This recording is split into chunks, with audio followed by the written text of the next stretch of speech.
Okay, friends, I welcome all of you to this webinar organized by School of Social Sciences, University of Hyderabad.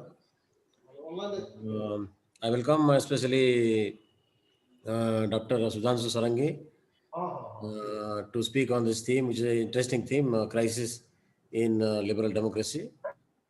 Let me briefly say about Dr. Sarangi and also topic a little bit. And I also welcome Dr. Suri, my colleague and close friend, discussing for this team. I welcome Professor Bhubaneswar, the common teacher of me as well as Sudhanshu for an outstanding friend and a long-lasting friend for both of us. Hmm. I'm truly proud of Professor Bhubaneswar joining us in this কেন team. শ্রেণী বাবু কোন ডাকতেন শুনলো? Right, mute. Dr. Sarangi is an IPS officer from Odisha cadre and is presently posted as Commissioner of Police of Twin City, Bhubaneswar and Cuttack. Dr. Sarangi graduated in Political Science Honours from Ravenshaw College, now Ravenshaw University, Cuttack in 1987. Did his MA in Political Science from Delhi University in 1989.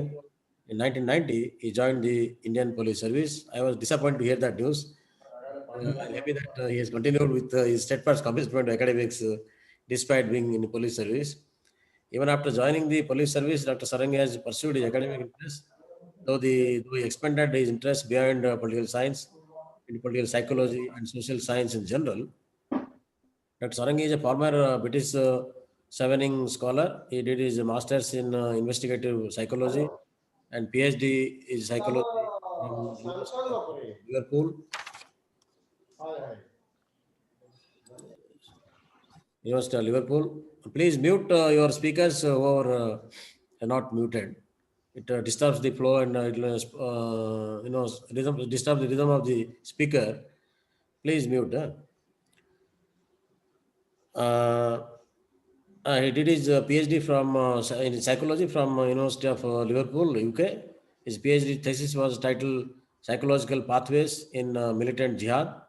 Dr. Sarangi has 5 academic publications, international peer-reviewed academic journals, and I would like to add, if he has 5 more, he can join as professor in any central university.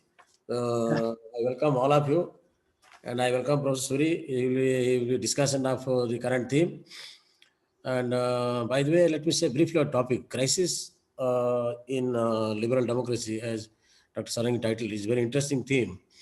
I heard him speaking in the Odisha JNU Alumni Association. It's a very interesting talk.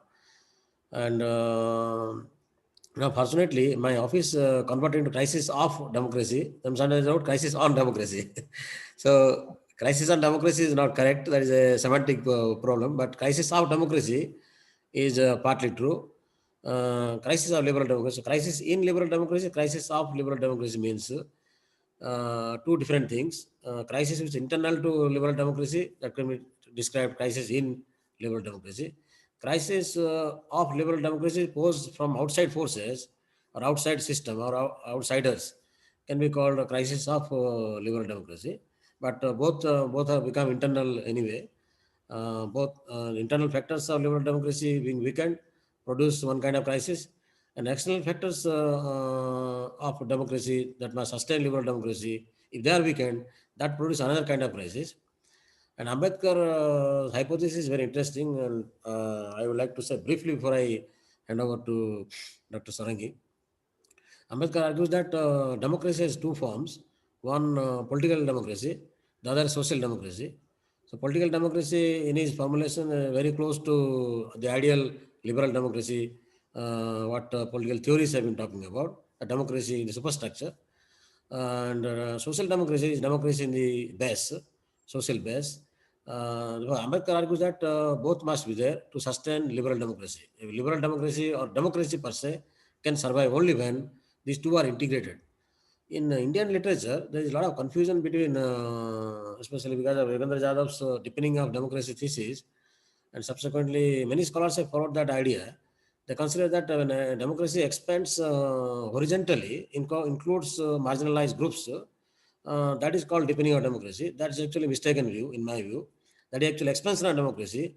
rather than deepening of democracy. The deepening of democracy is vertical integration of political democracy with social democracy, superstructure with base. The deepening takes place by integrating base with superstructure, political democracy in superstructure with social democracy in base. That's not expansion of democracy. It's mistakenly called that is not actually deepening of democracy. It's called expansion. Expansion takes place by including marginalized groups. That looks like deepening of democracy. That is not actually. Political democracy expands further uh, by including marginalized groups, which may not happen to deepen it. It may only happen to incorporate, absorb it, and political democracy expands without any attempt to deepen social democracy. When I attempt to address people's grievances, Ambedkar puts it very simply, democracy must always address people's grievances and settle them. If it's not a settlement of people's grievances, then deepening of democracy doesn't take place. The simple point, by and large, missed by most of our commentators. Ambedkar hypothesis is very interesting. In fact, in my presentation, my discussion with Sudhanshu in his presentation of Odisha alumni, I brought this point. It's important to note that expansion and deepening are two different metaphors of two different processes. Both are important. Is not one is unimportant, other is more important. Both are equally important, and both must be, however, diagnosed distinctively to designate two different processes at work. In India's context, is very important to remember that without social democracy, our political democracy becomes weak, always fragile. It can be threatened, or can be ripped apart by authoritarian leaders, like we have seen in many phases of India, or many parts of the world as well. So Ambedkar argues that if social democracy is weak, political democracy cannot live longer, and there is threat to it by fascist forces trying to take over it. Threat always looms large if democracy is not deep enough to take roots in society, to not merely expand but also be integrated with social democracy in economic, social, and cultural spheres as well. Having said this briefly, you may find two kinds of crises taking place here, and but I leave it to the speaker to introduce his theme. I welcome Dr. Sarangi once again to this webinar, and I request him to give a presentation. Take your time, and then we'll take over hand over to Suri. Thank you so much for this invitation to share some ideas today. A topic that the entire world is discussing today. It's a very vast topic. I hope to cover some grounds, but I think we'll leave quite a bit for others to discuss, and within this, in this seminar and beyond. In 1989 summer, Francis Fukuyama wrote a very influential essay called End of History. And this was then expanded by him into a full book form. Just for discussion purposes, what was the historical context? Berlin Wall had fallen. Soviet Union had disintegrated. European project had really taken off. It consisted of free market, human rights, one Europe, judicial reform in Europe, free press. These were ideas which were really spreading. Fukuyama used the word end of history in a very Hegelian sense, that in the evolution of political thought, philosophy, institutions, human civilization has reached an ideal kind of arrangement, ideal philosophy, that is liberal democracy, an ideal institutional arrangement, which is free market, separation of power, representative democracy, regular election, and so on. So he thought that all further ideological challenges to democracy has ended. Liberal democracy has triumphed. And this triumphalism was shared across the mainstream political science at that point of time, because as Huntington was saying, world was witnessing what is called a third wave of democracy. Beginning with 70s, more and more countries were adopting democracies. In 1970, there were only 35 countries which could be called democratic. But By now, there were nearly 110 countries which were being called democratic. But by 2005, this euphoria, this optimism about democracy has fallen, and world has seen a recession in democracy. Or you can go by the democracy index and see how countries have been regressing. The theory at that point of time in political science was that once you establish liberal democracy, there is no going back. There cannot be any recession. And the circumstances in which there cannot be any recession are, one, your political development. And all of you remember Lucian Pai's very optimistic writing in 1950s on political development as very distinct from economic development. But then you see in Rostow and others and an idea that, look, maybe you first require economic development. But most certainly, if you have political development, you have appropriate democratic institutions, you have representative democracy, and you have established them, strengthened them, then there is no going back. The second argument was that if you cross, let's say, $4,000 per capita GDP, then you're not going to go back. You're a rich country. The third argument that was introduced by Huntington himself was that you can have a decline of democracy or a recession of democracy because of cultural reasons. And he advocated, he proposed his hypothesis of class of civilization. But if you look at all these ideas, it meant that there is nothing wrong with us internally. There's nothing wrong with Western democracies. They are very stable. Other countries are struggling. All right, the optimism of 1989 of the Tiananmen Square revolt had turned out to be wrong. But that is because China has a different culture. All right, the deepening of democracy in the Islamic world was wrong because they are a different culture. So he was trying to give a class of civilization justification for recession of democracy. But none of these theories were internal. They never noticed anything wrong with American democracy, with the British democracy, with Germany, with France. There was another argument which started to be floated that possibly countries which are former communist countries have difficulty in introducing multi-party, liberal democracy, free press, because people are not used to it. That's what happened after the emergence of Putin. That was an argument. That is what was happening in Poland. That is what was happening in Hungary. So you started another theory coming up. If you remember 1989, Ronald Reagan's speech, he described US as a shining city on a hill. Absolute euphoria. This was really high tide of American exceptionalism, as opposed to American isolationism. America first, as which led to the emergence of Trump, which is an American isolationist idea. But this was American exceptionalism, that we are a great country, that we are the first constitutional democracy. Others should learn from us. We, the Americans, for the first time used the term "we the people."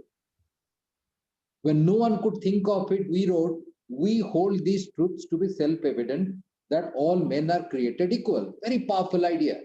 When the entire world could not think of it. And if you look at somebody like Alex Tocqueville, his commentary on American democracy, look at the appreciation that American democracy gets from this French jurist who visits America to understand that, look, we have now got rid of aristocracy in France, but we don't know how to find an alternative formulation. And he thought, yes, here is American democracy, which is an alternative to an aristocratic rule. So US was championing itself to be kind of captain of the democratic world. It was championing democracy, liberal democracy, and human rights globally. And Americans were claiming, at times directly, at times indirectly, that these values of democracy, of human rights, of rule of law, is their national creed, and they have the responsibility to make them the basis of all global engagements. They were not looking nationally, they were looking globally in terms of these values. And American academia at that point of time was beholden to these thinkings. They were mesmerized by the rise of Reagan and Thatcher, and they were also justifying what the political rhetoric was. Now, interestingly, by now, Obama writes that democracy is teetering in crisis. I mean, that's just 30 years' time. Look at the change in perspective. Obama says another president. I'm just comparing our two presidents. One presented a kind of a picture of rosy picture of the shining city on a hill, and then the other person saying that, look, this is where we are. If you look at the America First rhetoric of Trump, it's not about America First. It's about total indifference to global events. It is total indifference to values of democracy, of human rights. I am not bothered what is happening in Hungary or in Poland or in Russia or in any other country. It is none of my business. I have to protect America, America first. But if this crisis was only American crisis, and I gave a lot of examples from US, then I would possibly title my talk as Crisis in US Democracy. But it's not crisis in US democracy. What we are seeing is crisis in liberal democracy across the world. For example, I'll give two terms which have emerged in the light of, in the context of this crisis that is developing. One is the term illiberal democracy, which is used by Viktor Orban, as if democracy are of two types. One is liberal, the other is illiberal, and the other is a very interesting term introduced by Putin and his supporters called managed democracy. Democracy has to be managed because otherwise democracy is too chaotic, too dysfunctional. And they could all the time look, so the United States said, look, that they cannot even pass a budget. The Congress and the executive cannot agree on funding. Look at the level of filibustering.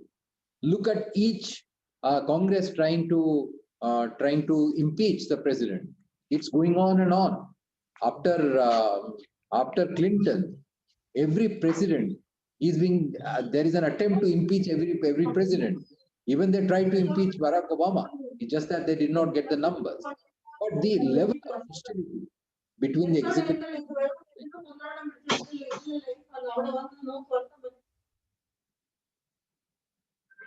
of hostility between the executive and legislature is something that we are not imagined. So suddenly, there is a very interesting set of books which is appearing, articles, discussions on liberal democracy around the world. And I'm sure some of you are familiar with it, and your students must familiarize themselves with this huge literature. Now, let me also tell you that these books, writings and debates are not merely coming from what is usually called left liberals or leftists. It's not from leftists. You have on the one hand leftists like Noam Chomsky. Obviously, they are challenging these changes. But on the other hand, you have very right-wing thinkers, writers like Anne Applebaum, those who believed in American democracy in a very capitalist sense, who believed in certain freedom projects, human rights, the European project. And these writings are coming from England, from France, from Germany, and from all over the world. That intellectuals are tremendously concerned about developments as they are happening in the world. You see a set of books coming up.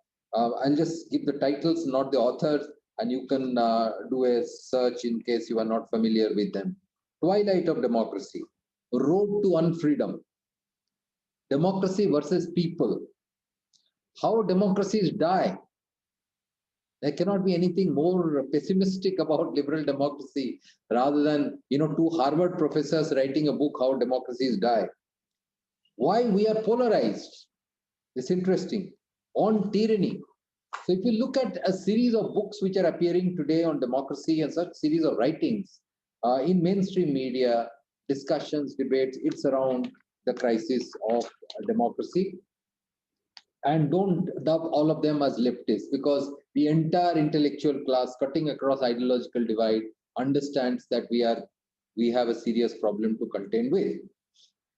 So let me start by saying that I think political science went wrong in 1989 and thereafter, because we gave up our traditional skepticism of liberal democracy and the possibility that democracy can go wrong.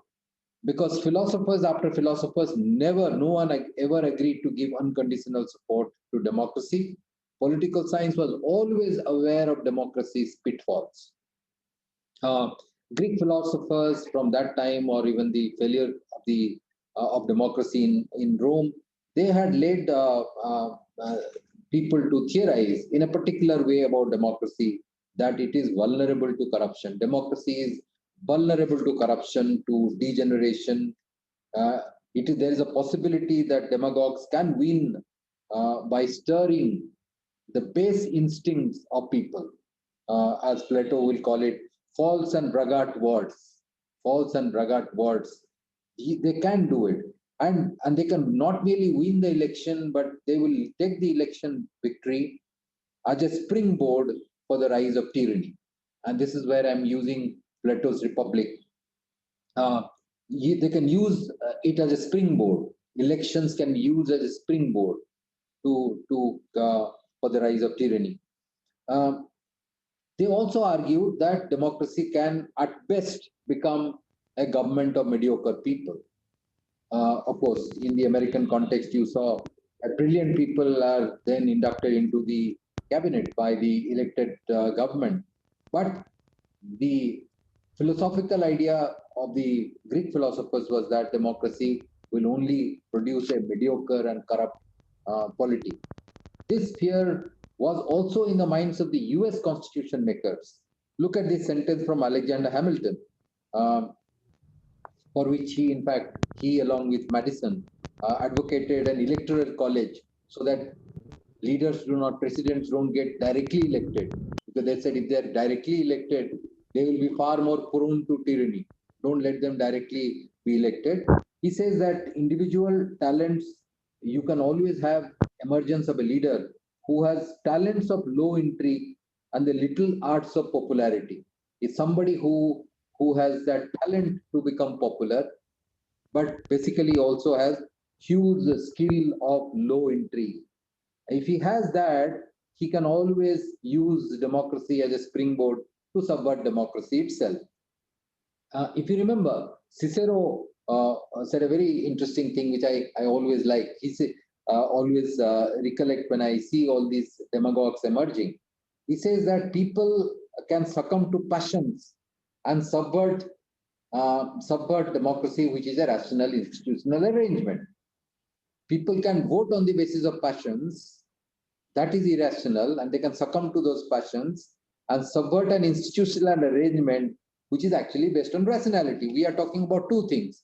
We are creating a government which is rational, has rational institutions, but its very basis can be passions or irrational. And this is why you see Tocqueville write almost one whole chapter on America, on the tyranny of majority.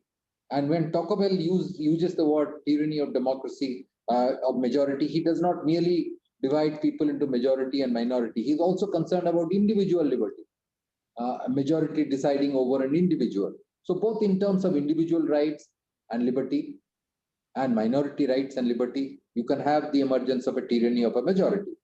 And he also anticipated that there will be emergence of a new aristocracy, people who would be law-knowing and cause trouble. So for centuries, democracy has been a despised system. Philosophically, people have been concerned, but yet, in terms of political rhetoric, we gave up that. If you look at the emergence of democracy, it emerged as an alternative to authoritarian rule. Actually, no political scientist recommended or no political philosopher recommended a democracy. Democracy is what happened in real life, then political philosophers had to justify it. Like, for example, the beheading of Charles I in 1649, and after that, the changes that was happening in the world. It was a revolt against authoritarian rule. Charles was beheaded not because some political scientists recommended it, but people wanted to do away with authoritarian rule or arbitrary powers. And you had the Glorious Revolution in 1688. So by 17th century, UK had become something of a democracy, though people did not have voting rights. And you have French Revolution in 1789. But despite these very dramatic political developments, skepticism continued and voting rights were enjoyed only by a few. It was limited.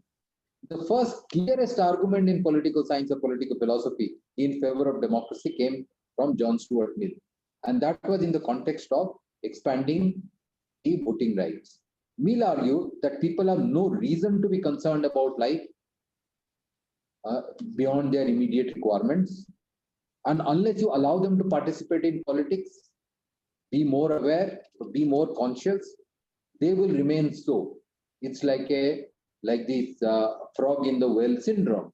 If you want citizens not to become frog in the well, allow them to participate in politics.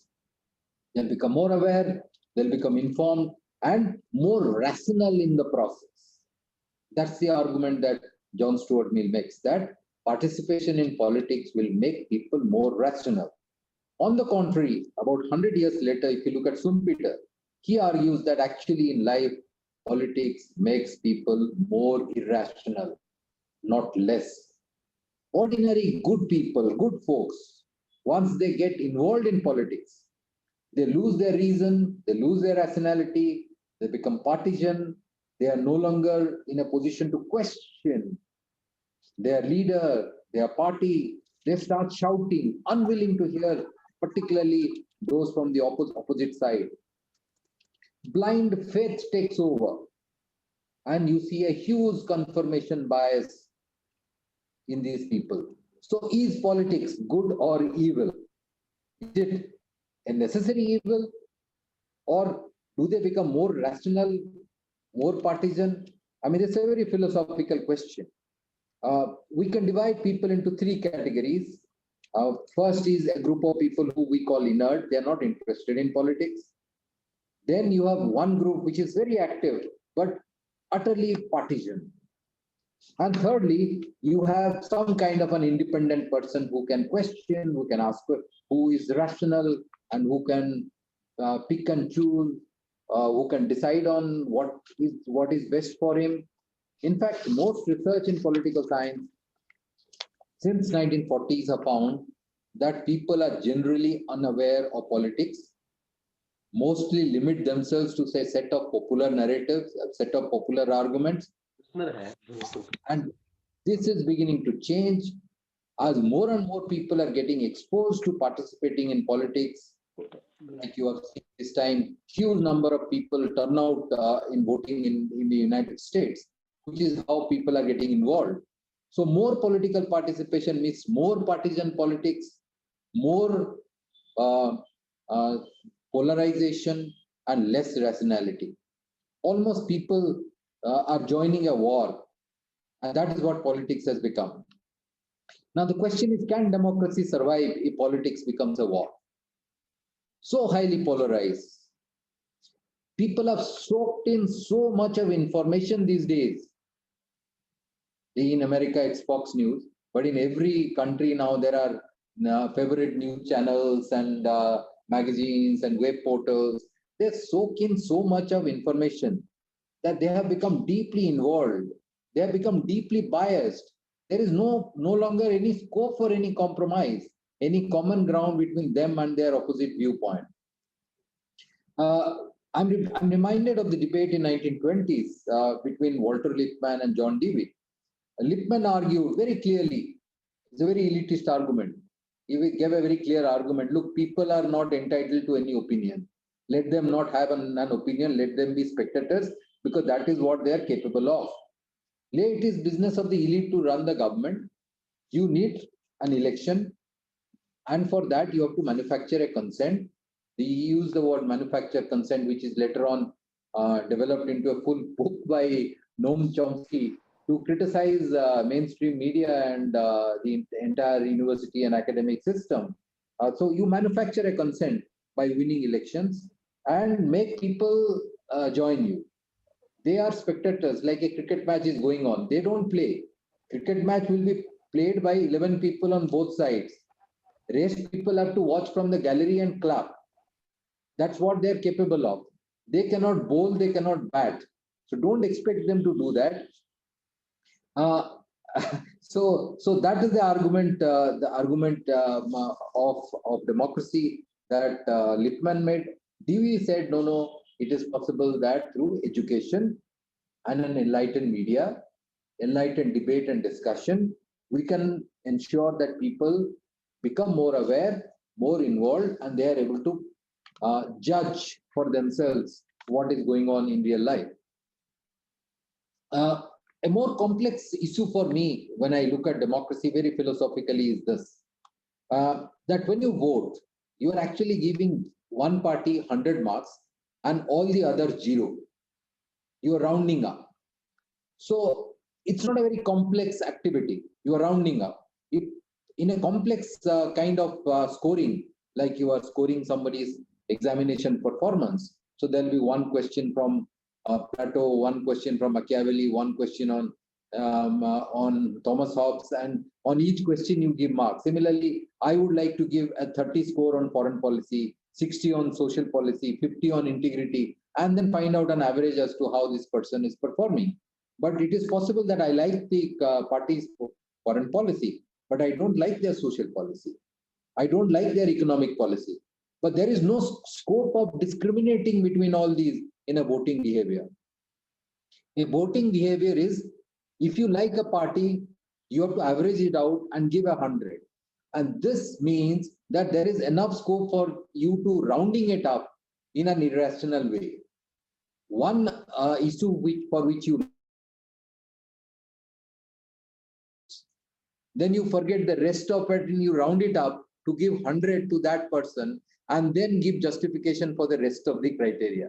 I mean, that is the complexity of the decision-making process in an individual's mind that I'm looking at a point of view of political psychology. That how does a person decide? He is rounding it up.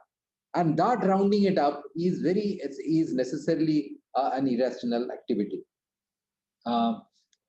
So these are reasons why I believe political science should keep away from party rhetoric or political leaders, because we have to be more nuanced. We should understand that democracy has these inherent fallacies or inherent limitations. Fukuyama went wrong because he ignored what was well known in political theory and political philosophy since ages. Thinkers had been writing about all these, and he also ignored all the research in empirical political science from 1940s, which were clearly showing about voting behavior that people are really not that aware. A person who is voting for a prime minister, he is actually voting for a road in front of his house. He wants a road in front of his house, but he has voted a leader who decide foreign policy, who decide exchange rate, who decide fiscal policy. You ask him, why did you vote this party? I voted this party because he built this road. He did not vote because certain exchange rate or interest rate by the central bank will be decided by that government under in a particular thing. So it's a very complex issue, and we should not give up our skepticism. And I like this line that Applebaum has recently written. She writes that given the right conditions, any society can turn against democracy. Our old theories that certain level of political development, society cannot turn against democracy. Certain level of economic development, it cannot turn against democracy. Certain kind of a religion or a culture or a society, it cannot turn against democracy. We have to now understand that illiberal tendencies are inherent in all democracies. Even when we can have an elected government, our day-to-day experience may not be democratic. Like you are voting for a member of parliament who would then decide who is the prime minister. That does not mean that when you go to the electric office, the official there will behave with you in a democratic manner. Will respect the democratic citizen. So these kind of understanding of democracy I think I go best definition of democracy is that by Robert Dahl, who describes democracy as a polyarchy. It consists of various things, right from regular election to an independent judiciary to an independent academia to an independent civil society, a free press. So many things are required for this complex system called democracy to operate, but there are always possibilities that you can go wrong. What we did not see is that political competition that determines who comes to power in a democracy, and we thought it's a very fair competition, creates its own culture, right? In this political competition to win election, certain kind of people, certain kind of money power, certain kind of language, certain kind of networking is required. If you do not have it, right? If you do not have it, you have no scope, right? So this also means that some are unable to compete and they will remain disaffected. They will not be able to compete no matter what. Your idea that you have created an equal opportunity society where anyone can win election is not right. So there will always be disaffected people. You can always have a white working class which feels that they have no stake in power. They cannot get elected to the Congress. You have to be a Washington elite to get elected. You have to be a Londoner. You have to go to Oxford and Cambridge to become a prime minister. So though you profess or believe that it is an equal opportunity society, the way democracy operates, your debating skills, your language use, your understanding of policy, your networking, your ability to raise funds would mean you will have some people who are excluded from democracy. And here I am not talking about the point Professor Patnaik was talking about marginalization. I'm saying only among the elite, there will be a group of people who will be disaffected. There will always be some intellectuals who are not able to make it to the mainstream because of various reasons. And there is a possibility that these people can feel that the establishment that you have established through democratic means is illegitimate and the system is totally rigged. And therefore, political science will always find these people who are trying to disrupt the system. No matter how you arrange, there will be some people who are disaffected and they are trying to disrupt. They are trying to destroy the system. So just at this point, for degree of theoretical clarity, many think theoretical clarity. Let me talk about one point, just a little bit of a diversion. That is this manifestation of conservative politics or neocons as something. If you go by the Burkean sense of conservatism, Edmund Burke's concept of conservatism, which we read in our undergraduate and postgraduate level, because I never studied conservatism beyond that at that stage. Conservatism is deeply suspicious of rapid changes. It is deeply suspicious of disruption of conventions, of institutions, of culture. And what you are currently seeing is not that respect for conservatism or institutions, values, and so on. So what the current generation of demagogues, conservatives, are trying to seek is rapid changes. They are saying exactly the opposite of what Edmund Burke would say. Their politics is more actually comparable to Bolshevism, declaring most democratic institutions as deeply flawed, as rigged, as corrupted, and seeking their overthrow. That's what Trump says. That's what all of these leaders say. Though they are arguing that they want to get rid of the system to restore the system in its pristine quality or essence, but actually what they are saying when Trump is saying drain the swamp is that destroy the establishment, destroy the institution, destroy the mainstream media, make everything go. Judiciary, free press, Congress, everything, because everything is representing special interests and lobbyists, as he clearly says. So they will rescue democracy from the clutches of politicians. Trump says, I will rescue the system from politicians, lobbyists, special interests, and he will establish a new type of democracy of patriots. The only problem that we see in this rapid disruptive activity that has been carried out, and at some place people are extremely worried about this disruption, is that it has given a jolt to academic freedom, to free press, to what is essentially known as liberal democracy, to separation of power between executive, legislature, and judiciary. And on top of it, what you see is that the old elite has been replaced by a new elite who are certainly not better. Look at Poland, look at Hungary, look at US. Yes, all right, you remove one vice chancellor, but replace one vice chancellor by another vice chancellor who is of equal merit. But what we have seen in these countries is that the replacement who is placed is actually no one. No one in the academic community knows him. He has written nothing, but he's replaced. So in this change, the Bolshevik style change, the purging that Trump and his other demagogue friends have carried out in Brazil, in Philippines, in all these countries, or even Erdogan in Turkey, he is just that. So all societies will all get a group of intellectuals or ideologues who feel that rules are not fair and wrong people are in power. So the argument who gets to rule will never be over. And essentially, political science has to decide who gets the right to rule. So we will always have political science will always be exciting. Political science will always have a task at hand because these power struggles will continue. Nothing will ever remain static, and there will be periodic upheavals which all of us have to confront. Every political system will change. At times it will become very democratic, less democratic. You will have majoritarianism. All these changes will keep happening. You will have the entire government system who gets to rule swinging from one end to another with who comes to power. Now, look at some of these strategies that these new forces are playing. And it's not a new ideology. They are using old ideologies or old ideas which have remained in hibernation. They are reviving those ideas. One of the most powerful tools that has emerged is the conspiracy theories.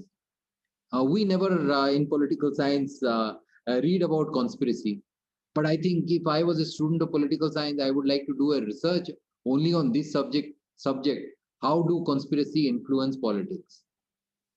I mean, that has emerged as the most potent force. Intellectuals ignore this, but now they are realizing that you cannot ignore any conspiracy theory. Look at Trump. When he started his birther theory that Barack Obama is not born in the United States, entire mainstream media, political science, everybody ignored it. They thought it's such a useless idea. It has no merit. It has no scientific basis. It's not factual. It's not true. Why take it seriously? Recently, I was seeing one of the Trump lawyers, led by Giuliani, arguing that the recent elections were rigged by Hugo Chavez. Now, Hugo Chavez is long dead. How is he rigging the election? But supporters of Trump are not interested. Who were they blaming for rigging the election? Hugo Chavez and George Soros. Hugo Chavez through a IT company, and George Soros with his money, they have rigged the election. So, and you will say that why people believe in it. Look at Hungary. Hungary has hardly got a Muslim population or anybody interested to immigrate to Hungary. But if you look at the rhetoric, the main issue in Hungary is what George Soros is trying to do to Hungary. And Hungary is one country which has actually closed down one whole university because they declared that these universities, professors and students are enemies of the people. He has managed to bring entire media under government control.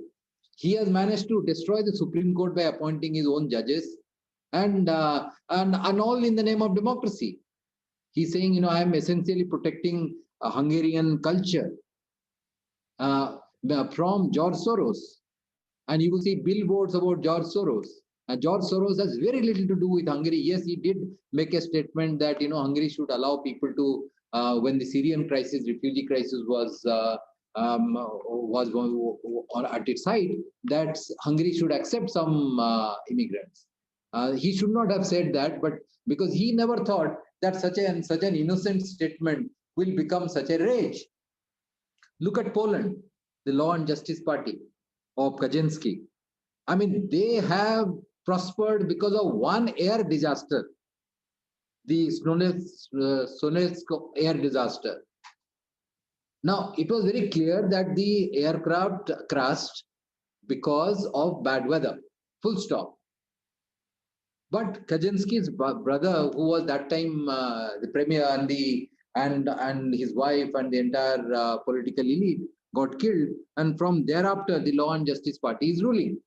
So, country after country, you see this rhetoric, built around conspiracy. Now, why do people like conspiracies? I think that is a topic that political scientists need to understand. My understanding is that because they are simple. Conspiracy theories are simple and emotive, whereas policy debates are complex. Academics talk about various issues, but in very complex ways, which the common man is not able to understand. But conspiracy theory is very, very simple, very simply worded, and you just challenge certain notions, and then you have a theory. So you will always have a group of disaffected intellectuals who also see a career in backing these conspiracy theories. They are the real vanguard of this kind of new soft dictatorship that you see. They will blog, they will tweet, they will write in newspapers, they will hold academic posts, they will deliver speeches. These are the TV anchors, warriors who would propose this and amplify. They have been provided a loudspeaker to amplify. The television and social media are amplifiers. They are loudspeakers to propose these conspiracy theories. They will call people by names. I am reminded of Mussolini's very interesting anecdote that I am very fond of. Mussolini came to power in 1922. And after coming to power, it occurred to him that he needs an ideology. So he said, how come I have come to power without an ideology, without a manifesto? So I need an ideology. So he said, who in this political science department or history department, is there a professor who can write an ideology overnight? So he searched for somebody and said that there is a fellow called Giovanni Gentile. Call him. So he was called, and in 3 days he produced the ideology of the fascist party. So first you come to power by some conspiracy and this conspiracy and that conspiracy. Then you find an intellectual who is like a clerk, and who would then produce blogs, write-ups, and various things to justify what you are saying. So like Mussolini asked for an ideology and an ideology was produced, you can always find an university professor who is willing to write a report which is to justify what rumor, what conspiracy is being spread. And we have seen it in Hungary, we have seen it in Poland, we have seen it in the United States. People have actually come forward. They have volunteered to write. They have written and they have prospered in the process. Another issue that we see these days is the concept of restorative nostalgia. I take this term from Russian essayist Svetlana Boym. What she writes is that there is a group of people now who have made their politics around rebuilding the lost home. Restoration of a cartoonist version of history. And more importantly, not merely you restore a version of history, but you imagine that you can actually live in it. You try to recreate your glorious historical past. You see the American claim of the conservatives or in rural US, many people really believe that Christ is going to take birth. If they can create an ideal condition, then Christ can take birth.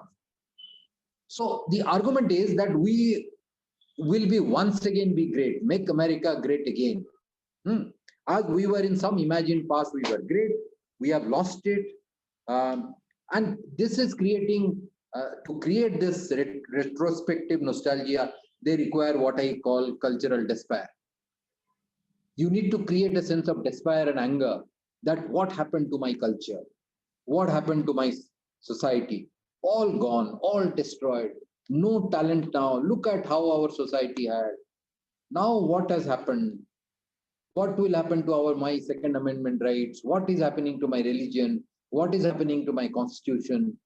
What is happening to my surrounding civic amenities? There is a kind of a despair that their culture is somehow getting destroyed, their nation is getting destroyed, and an attempt to re-establish this lost land at whatever cost. That's very important. Not merely they are talking about going back to the past. The desperation produces a kind of an idea that you need to re-establish your old order, whatever it takes. I'm willing to compromise everything. Values are not important. Let us fight a war, forget everything, but we need to preserve our pristine culture. We need to preserve our society. You see that in Putin. Putin is trying to, he uses a writer called Ivan Ilyin. Ivan Ilyin is a fascist writer who died long back. But in all speeches, Putin keeps quoting Ivan Ilyin. A very interesting author. I would recommend all of you read Ivan Ilyin. And he says that, look, Russia has never harmed any country, but has always been harmed and humiliated. And he claims that one point of time, there'll be one great leader who would emerge, like Mussolini or like Hitler, who would protect the nationhood, our pristine culture, who would make sure that this, humiliation stops. And Putin claims that he is that leader. He is that leader who is preserving Russia from being further humiliated, from pedophiles, from global networks. He is a leader who is protecting that country. And since he is doing that, the system of succession goes away. Timothy Snyder uses the word politics of eternity. So there are two types of politics. Democracy is a politics of succession. Decide who would succeed who in a democratic and fair way. That is democracy of succession. But what you require is democracy of eternity. You need a leader who would rule for a substantial amount of period, amend the constitution. And Putin hopes to rule for 35, 50 years. And during which time he expects he will clean up everything and produce that clean nationalism. He will restore Russia to all its glory. Some of it recently acquired during Soviet Union days, but Putin is not limited to Soviet Union and glory of Soviet Russia. He wants to go back to Tsarist Russia and even before that, where Russia was a great country. So this is restorative nostalgia, which is playing on very strongly in this emergence of illiberal forces. Another issue that is coming up is the identity politics. And now, some of you may have read Fukuyama's book on that. Fukuyama thinks that his theorization of end of democracy went wrong because of identity politics. I don't think that is as simple as that. He's limiting it to identity, but there is a whole lot of issues which have come into play, as some of which we are discussing today.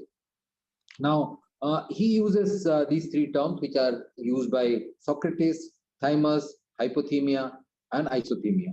Thymos, he says that every individual would like to be respected for who he is. We have certain degree of self-respect in ourselves. We would not like to be humiliated. In an aristocratic society, it is only aristocrats who are thymos. No one else is entitled to any respect. Others are useless.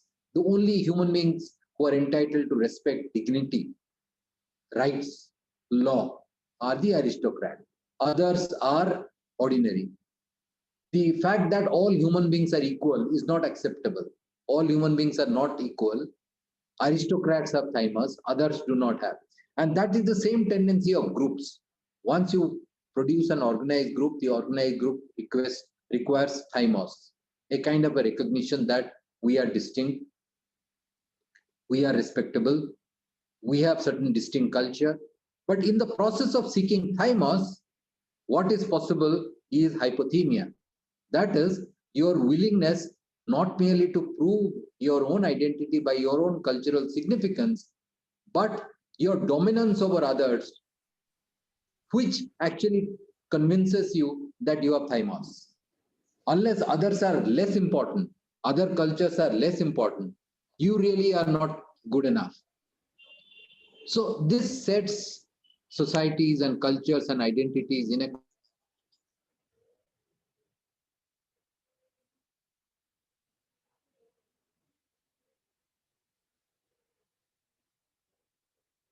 easy if you can have an isothemia, which is what democracy assumes. Isothemia means all groups being respected for who they are, and getting a level playing field for interacting with each other. But that's not so, and this is where the problem lies. Now, so what you see is a degree of pessimism which is emerging among people who lose out on and if it is can be defined on ethnic grounds, if it can be given an ethnic color, that you are the white American working class, and therefore your thymos is being denied, right? So that is why America is doomed. That is why Europe is doomed. Immigration, political correctness, transgenderism, all these are factors which has led to your culture, your identity being in threat. You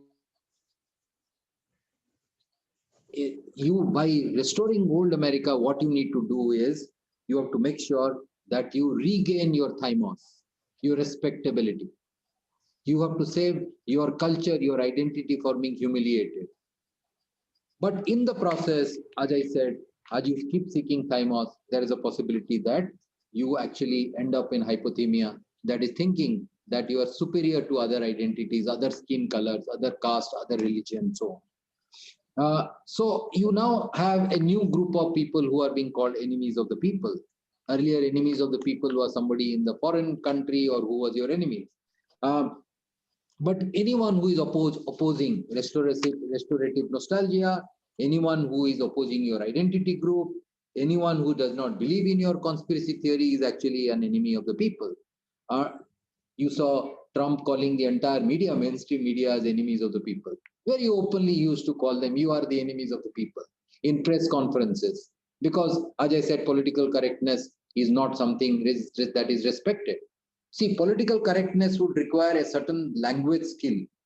You have to be as articulate as Obama to be politically correct and yet make your point. But if you give up political correctness, then any person can talk anything. And this is what the common man likes. Supporters, the base voters of Trump, like the idea that Trump speaks like them. Because if Trump starts speaking like Obama, these guys, others, cannot really speak. So the criticism of political correctness is also a criticism of existing political culture, its norms, its etiquettes, its values. When you say this is political correctness, but this political correctness is built on certain value structure, you are questioning those value structures. So now you had in UK, I was quite surprised because I've lived there for 5 years. The Daily Mail carried a headline called "Enemies of the People," and who were the enemies of the people in Daily Mail portrayal? It was the UK Supreme Court. And what had UK Supreme Court had said? UK Supreme Court had said that this has to be voted by Parliament. A right of Parliament, whether Parliament has a right to discuss the Brexit bill or not, Brexit referendum or not, was being questioned. And you know, they had to go for election because of that Supreme Court ruling. So these guys are now interested in real change, what they call disruptive rapid changes, and there is a degree of whataboutism to defend a new set of moral standards. I was surprised when somebody asked about Putin and said that you like Putin. He says, yes, I like him, but he has killed a lot of people. So Trump says, okay, we are not lily white, we have also killed. So somebody was, I think Hungary was backed in the European Parliament by UK, and some UK parliamentarian was being interviewed in BBC. And I was surprised. He said, but here, Viktor Orban is protecting Christianity. Yes, Viktor Orban is protecting Christianity, but all these years, US and UK and all these countries have been advocating human rights, democracy, free press, and so on. How can Hungary, which has closed down universities, which has closed down newspapers, which has arrested everyone who has dared to challenge the regime, be backed by United Kingdom, by United States? So all of these people have found out a whataboutism to justify what is going on. I look at this, I look at all these ideas as against enlightenment. Right from the period of enlightenment, science and truth have become the basis of human civilization. And that's how we have grown rapidly. Our current rate of economic growth, our ability to get rid of poverty, of hunger, of health, medicine, healthcare, everything, they're all built around enlightenment and its values. And what are these values? These values are truth, human rights. But this new group of people are not merely against party X or party Y, but they are opposed to these basic enlightenment values like truth, like equal rights, like science. They would not like science because that's what went wrong in US. 2 years before the pandemic, there was a survey to find out which country is best prepared to deal with the pandemic. And all experts said that it is United States of America. But finally, when the pandemic came, the president, the political executive, was against Fauci, who represented the scientific manpower, who represented science. He was opposed to universities, so he could not call university professors and take their advice. He was opposed to universities, so he could not use the laboratories of the universities. US universities are so rich in terms of their laboratory facility and experts that they could have really augmented their test facility very quickly. But he was determined that I will not listen to scientists, I will not listen to experts. I will take medicines that no scientist has recommended. And you know, both he and Bolsonaro, how they kept taking chloroquine, saying that, look, this is the treatment for coronavirus. And even now, they're opposing mask because they're opposed to experts. Anything that a professor says or an academic says or an expert says is wrong. He's bound to be wrong. They do not know. I just can't imagine the US president calling doctors as idiots. So you have to understand there is a philosophical argument here. What this world has stood for the last 250 years is science, research, empirical evidence, data, and truth. And what the current system is saying is that those things are not important. Truth is not important. And all these are manifesting in what you see in the media. The national broadcasters have declined. US had 4 television channels. UK had BBC. Every country had its own national broadcaster. They have declined. Libel laws, which are very strict, they have become loose. They are not functioning. The culture of verification, that was the very ethics of journalism, they are gone. Anybody can say anything, even in mainstream media. TRP is the only determining factor. All through human history, opinions were different and people disagreed. But this is for the first time that not merely after post-enlightenment, not merely we are disagreeing on opinions, but we are disagreeing on facts. Facts are where people are not able to agree. So if we do not have facts, we cannot agree on facts, how do we go forward? The entire communication world was created by after the invention of the printing press is called one-to-many communication. One author will write, many will read. This is one-to-many communication. But today with internet and Twitter and so on, it is many-to-many communication. What Trump is saying is further controversy or so many conspiracies. They would not be carried by New York Times or Washington Post or mainstream media. But he has the power of social media. And that is why he is so critical of current generation of big tech, pajama boys of big tech. He calls them pajama boys of big tech. And why suddenly he has become so hostile to this big tech? After all, Twitter and Facebook, they created Trump. But then now this big tech, they are under attack around the world because people think that they have a responsibility not to allow untruth, conspiracy, anti-science, anti-omen, racist ideas to propagate. And this time, Jack Dorsey has taken this step of down tweets by US. You saw the hearing in this judiciary committee, House Judiciary Committee. where Ted Cruz was shouting at the Twitter head, saying that, "Are you God? Who are you to decide what is truth? 74 million people have voted for Trump. Let them decide what is true, what is false." So the very idea that anything can be verified and true or untrue, fact or not fact, that is under question. And you know the debate around Section 230 of the Companies Act. In the US, we say that the platform like Facebook, like Twitter, they are not responsible for what is posted there or for taking them down. And now these same people who use this social media to spread, to come to power using social media, have now become critical of social media, because social media now realizes that they have been taken for a ride, that they have harmed society by giving them a platform to amplify.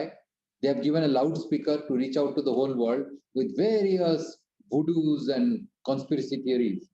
And they want to rein in these kind of unscience or anti-science ideas. So today, truth is polarized. People always had different opinions. Now they have different facts. The exposed population will never do fact checking, and polarization has moved to the real world, from online world to the real world. We always thought that, look, allow these people freedom, let there be fact checking websites. But who uses fact checking websites? Not those who believe in conspiracy. Those who believe in conspiracy do not use fact checking website. So fact checking websites are not a solution for fighting conspiracy theories. That is the inherent problem. They will watch Fox News, and Fox and Trump, they are in league. What Fox says today, Trump will say tomorrow. What Trump says today, Fox will say tomorrow. There is no way of verifying, and they can create an echo chamber consisting of a few intellectuals, ideologues, news anchors, authors, and a support base. How do you take these people out of that echo chamber? They will do no fact checking. That's ruled out. That's no solution. Therefore, political science has a hard time to understand today's politics and predict what's going to happen. There is no scope of neutrality. There can be no neutrality in such a polarized world, because there can be no non-partisan or apolitical institutions. Today, all institutions are getting polarized, are getting biased. Politics has become warfare by another means. Politics today means winner takes it all. It is war. Look at the kind of debates that you are having on over history. I'll give, I think, one simple example, though there are debates on history which have been started all over the world. In Spain, post-Franco, both parties, both the nationalists and the socialists, had agreed that they will never talk about the past. That was kind of a agreed, silently agreed political convention that Spain had started. But today they are bitterly divided. And this has been exploited for one political party to come to power called Vox Party. Their entire focus is, let's debate on history. The debate on history is a political tool which is being used around the world to create polarization. The purpose is not to learn history or truth or anything. The purpose of discussing history is to polarize. And here you come down to the point, how do you define nationalism? There are two very clear definitions of nationalism. As I said, political science can never resolve it. These two alternate visions of nationalism can never be resolved, and therefore politics will keep changing. It will all the time be in a flux. One definition is nationalism is based on ethnicity, which is a cultural definition, and then you will have a legal and constitutional definition. But the question is whether a person who came from North Africa, became a citizen of Germany last year, is he an equal citizen to the ethnic German who has been there, whose forefathers have been German for the last 500 years? This debate cannot be resolved by you, me, or anyone. And this debate will be at the core of political turmoil that you will see. And the opposition will not merely be to illegal immigration, but there are opposition to legal immigration because the ethnic German does not think that this black North African who has acquired citizenship somehow, even if by legal means, is an equal German. So whether nation is an ethnic clan or whether it is an embodiment of ideals like justice, neutrality, we the people, equality before law, equal protection of law, this will always remain. These two definitions will be competing. They will find the war will never end, and political science will always have something to discuss. After 9/11, this process has been expedited. You have seen post Madrid, this debate really exploded in Spain. Look at what is happening to France post Charlie Hebdo. Look at something very simple. The Notre Dame Cathedral was on fire. And you see on social media kind of post pre-Macron, post-Macron. In pre-Macron, there is Notre Dame Cathedral. Post-Macron, cathedral has been replaced by a mosque. Complete imaginary fantasy. But this has gone across Europe. Right? And across Europe, they have spread shown video clip which shows that Muslims were celebrating when Notre Dame Cathedral was on fire. It was later on found out that video is from a very different country, from a very different time. Does not matter. As I said, truth does not matter. Once truth does not matter, democracy will not survive. And that is the essential principle, the Enlightenment principle. Democracy needs truth. It is based on truth. No truth, no democracy. If on the basis of a lie, I get voted to power, that is not democratic. Essential philosophical definition of democracy is that I am truthfully saying something and somebody, you believe in my truth and vote for me. That is where the philosophical problem is. So we are in a state of psychological war and in which extreme measures are justified, sacrifices have to be made. Like I was seeing the other day, Fox News, somebody said that under the circumstances with the Soros and all these fellows rigging election, I have two options. I have two things to do. One, I will vote. Second, I will buy guns. The buy gun aspect is now to prepare himself for a war that he sees is coming, that he has to fight a war against these blacks, against various imaginary forces. System is rotten. They are very clear that the system is rotten from the core and has to be overthrown. Democracy is worthless, and they need to do something extra to save democracy. Now, why these ideas are getting credence in the intellectual level, and that is worrying. I see many intellectuals who have changed sides and who have kept quiet, self-censoring. I think many of you might have read this book by Milos called The Captive Mind, where he talks about the pleasure of conformity. That you are an intellectual, nobody cares for you. But suddenly, you make a compromise. Start with a small little thing, but it goes on and on. Then the pressure on you is gone. You are now invited to all meetings.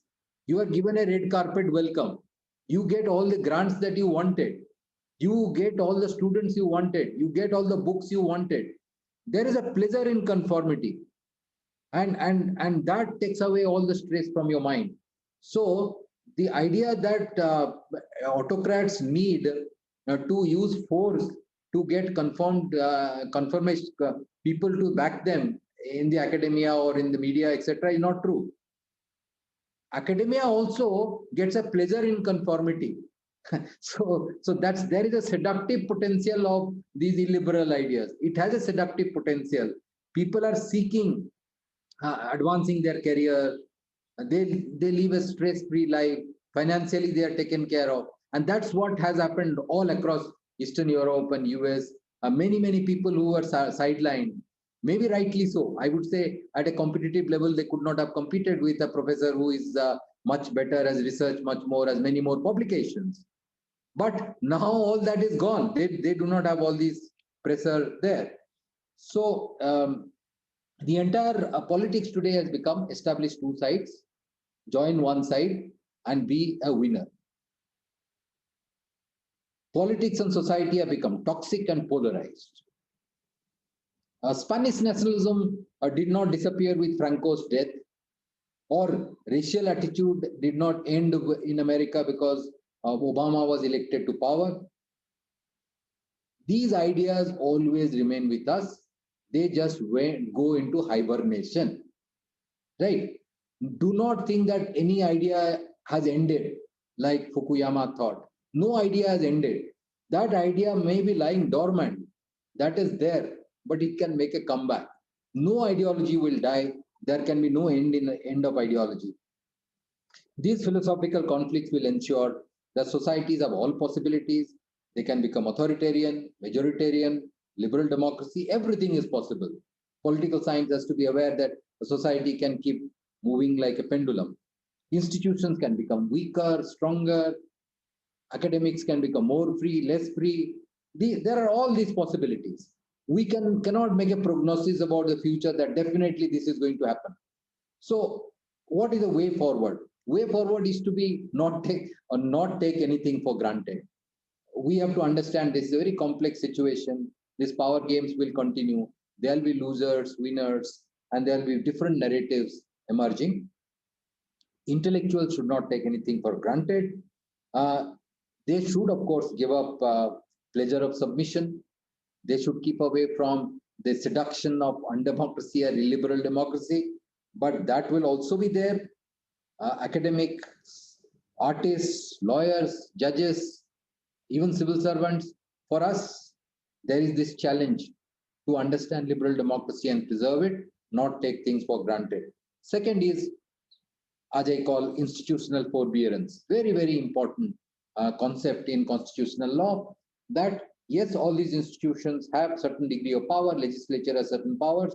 Like, for example, the US Congress had absolutely no reason to try and impeach Trump. They knew they did not have the votes in the Senate. It was just a dud move. But why do you do that? A judiciary can pass certain orders going against the executive, going out beyond their own judicial powers. Unless these institutions of democracy show forbearance, this polarization will only manifest in worse problems.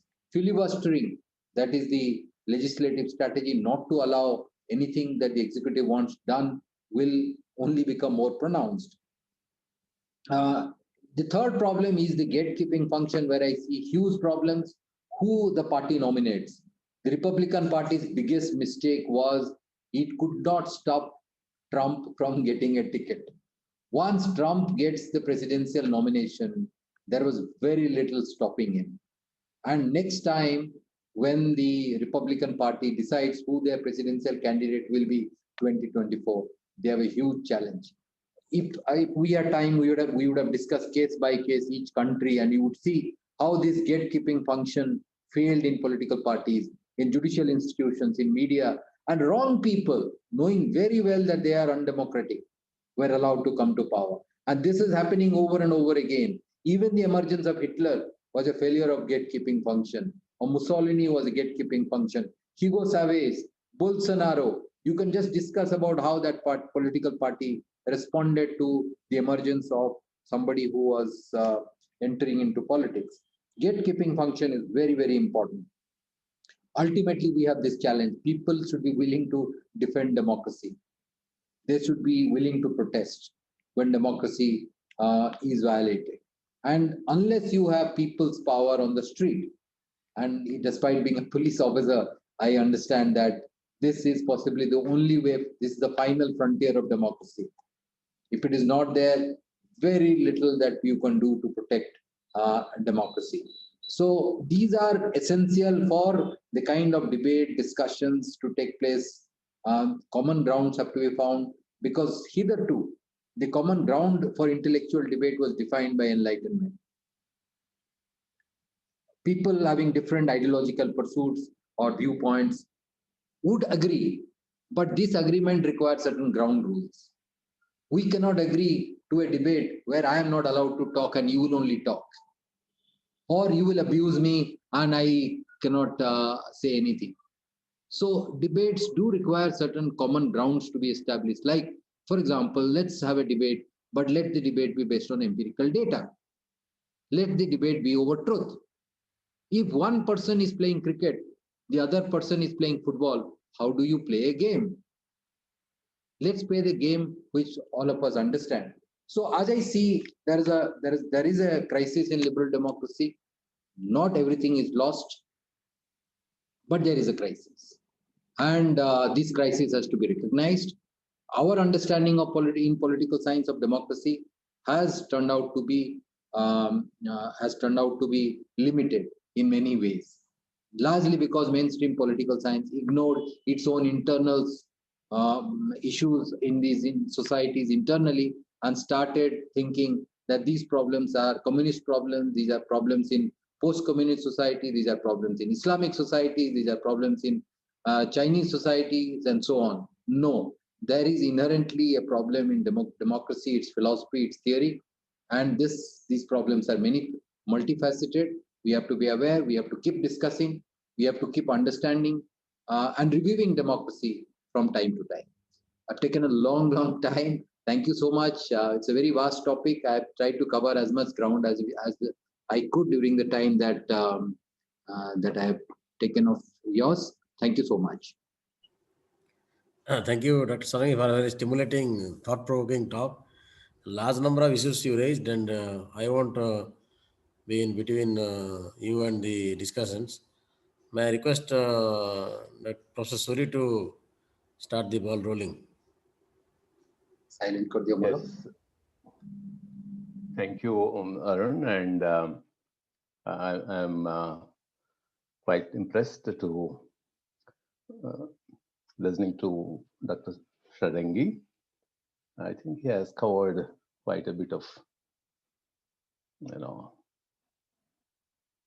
literature and ideas and thinkers, and he tried to present this complex issue and topic try to present the terms of the debate by bringing into different notions, different ideas, and different concepts that are involved in understanding liberal and illiberal democracy.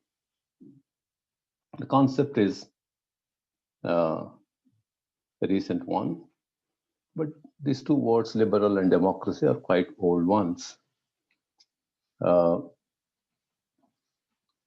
And he has also rightly said that there is a tussle going on between a liberal perception or liberal perspective of democracy and that of an illiberal way of looking at things.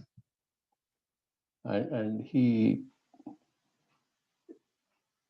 although there was a little bit of gloomy picture of what has been happening around the world, but I think he is optimistic of the triumph of the liberal in the end, the values of enlightenment, etc. I just thought I would present a few ideas for the consideration of the audience, the participants who are there in this meeting. Now, the first thing is that to see Trump as a kind of a villain, as a kind of an exception, as a kind of an aberration, rather than to see as a continuation of the bourgeois democracy, lands us in difficulties. What is the big difference between, Bill Clinton, Barack Obama, and Donald Trump, as far as I'm concerned? These people waged wars against other countries.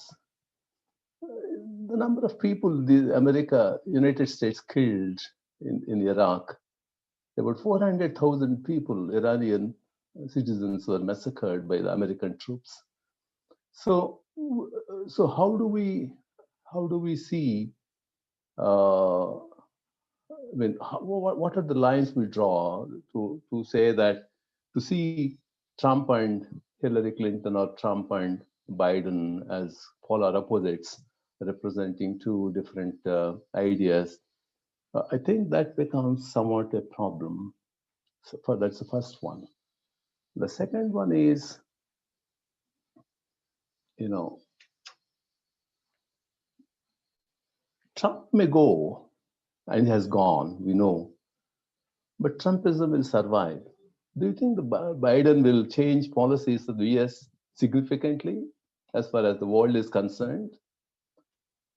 I don't think, because actually Biden may wage more violent wars against other countries than Trump. Trump actually tried to withdraw American forces from other soils. He withdrew armies from other countries. And he said, I don't want to fight wars in other countries. It doesn't make a business proposition. It didn't make a business proposition to him that he said, we are losing so much money.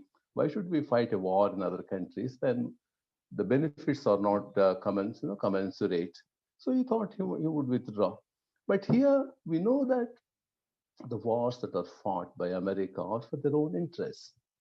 And so the liberalism and illiberalism has to be, I think we should also think of, bringing in the imperialist interests of these countries without referring to the kind of the bourgeois system that is there in these countries. We cannot really explain the questions of liberalism and liberality. Now, having said that, I will make just three points. One is, who is liberal in the first place? This is a very, I don't think you have defined it. And who is a Democrat? And who is a liberal Democrat? I mean, these three words are very solid ones, isn't it? To my understanding, the word liberal, started to be used by the British people in English language in the post-French Revolution situation, when those people who supported the French Revolution were called liberals, and those who opposed the French Revolution and what it stood for were called the conservatives. So that's how the conservative and liberal terminology came into existence in Britain. So liberal is the one, someone who supports freedom, supports equality, and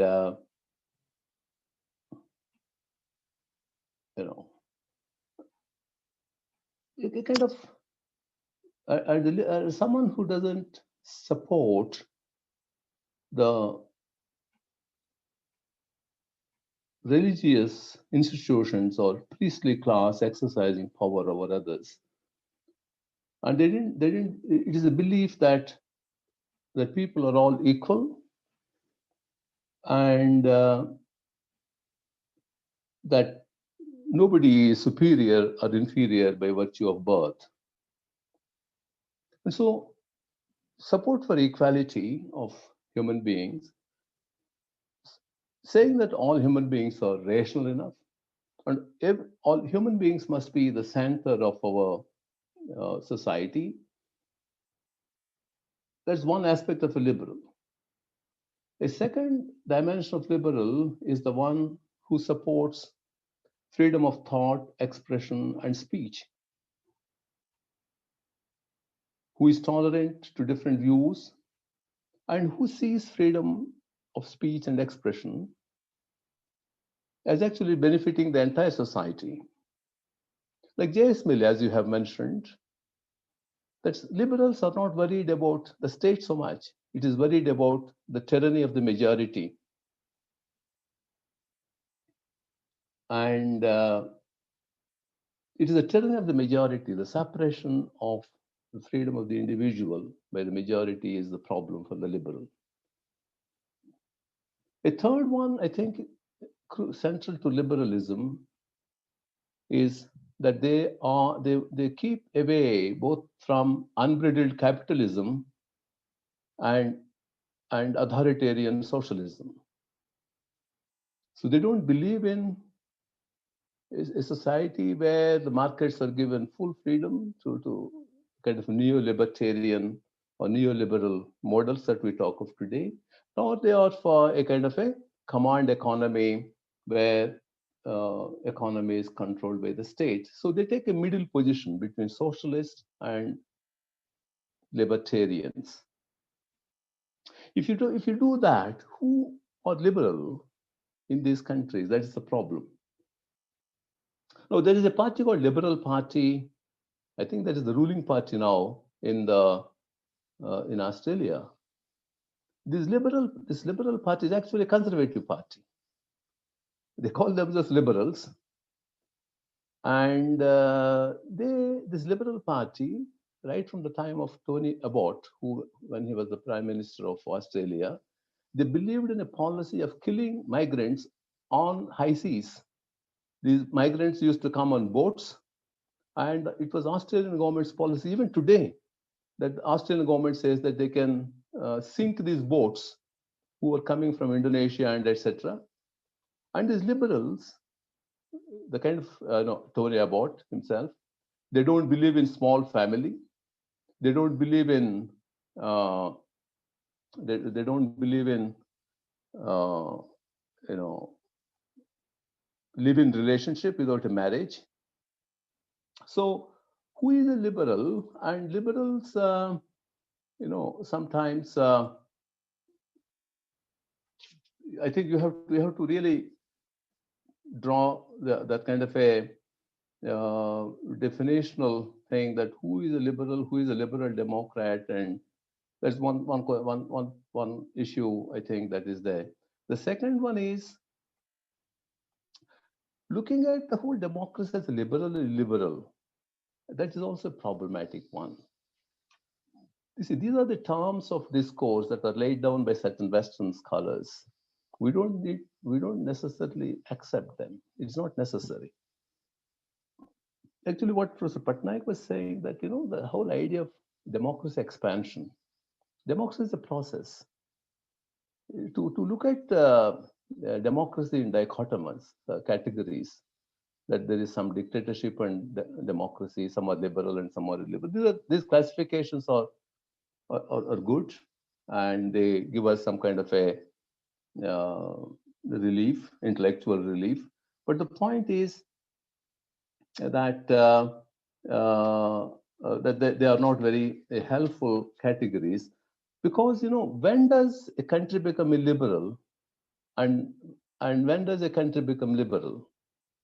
If you say that US was a liberal democracy under Obama, suddenly turns into illiberal democracy under Trump, that's not possible. Democracies don't die and don't come up just like that. The categories don't come and die just like that. So we cannot say that under Trump America became a liberal democracy, under Biden it will come back, it will become a liberal democracy. It's much more, much more complex, because and you say to say that in the similar way that in Britain, if the Conservative Party rules, it becomes non-liberal, and if a Labour comes, it is liberal. What are these democracies? Is Britain a liberal democracy in the first place? They think that it is the mother of all democracies, and it is the epitome or embodiment of the idea of liberal democracy. But people in their parliament, we know that there is a House of Lords where people become members by virtue of their birth and family lineages. And priests, 30 priests, they are members of British Parliament. They are not elected. It's a monarchy. You cannot say anything against monarch. What liberal democracy is Britain is? I mean, you define your country as a liberal democracy, and then you call other countries as illiberal, maybe India or Bangladesh or some other country. That's the problem, because they don't see their own blackness under their bottom. So I think that's the problem with these categories, because these categories are constructed by certain people who they think that their democracies are the ideal types or the models. And when did Britain become a liberal democracy in the first place? They didn't give voting right to women till recently, till 1920s. And how are other people of other races treated there? So the question is, it is not the Labour there is a party called Liberal Democratic Party in Britain, actually, which says that it should keep clear for both Labour and the Conservatives. There is a Labour Party, there is a Liberal Party, and there is a Conservative Party. And so I think this is a question that we have to ask, who is calling whom liberal and illiberal? A third and last point, which I thought I would make is,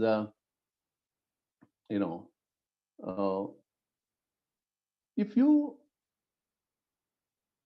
think that, if you say that liberal democracy is actually a bourgeois democracy,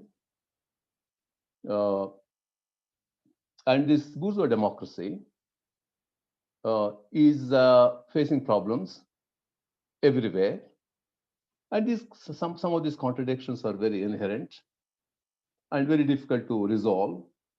So the problem is not, I think, if you pose the problem as liberal versus illiberal, we don't understand much as far as a country like India is concerned. I think what we need to do is we have to move, as I think Professor Patnaik said in the beginning, that the question is we are moving towards social democracy. We have forgotten the concept of social democracy because we have become prisoners of these categories. There is something called social democracy, which is different from socialist democracy, and there is on the other side a bourgeois democracy.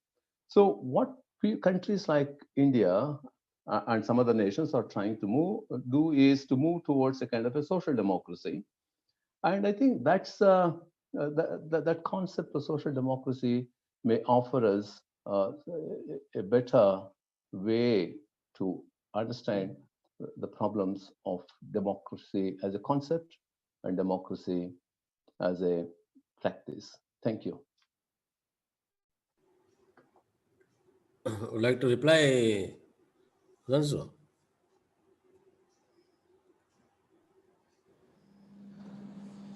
Well, Professor Suri, I can understand the standpoint from which you are arguing in favor of a social democracy as opposed to bourgeois democracy.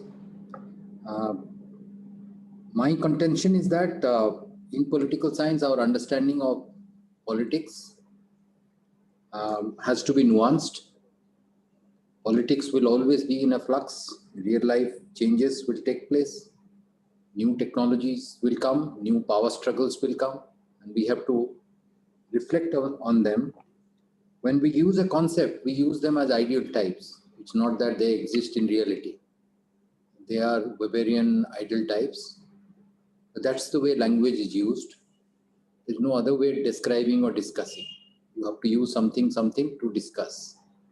But I would not give too much of conceptual overload on any concept to the point that the concept collapses. What we are discussing today is the current political changes that is sweeping across mostly the western part of the world, but several parts of the country. This idea that Trump is an exception and he has come and he'll go, it's like a hit and run accident, is not very fair, because the rise of Obama and now Kamala Harris as vice president, they do reflect certain character of this society, that they have been elected, and they have been elected by people. Trump's use of the Republican base is not a hollow base. It has certain ideological or policy commitments. For example, these consist of national security hawks, social conservatives who believe in gun rights, pro-life. They have a huge evangelical Christian base.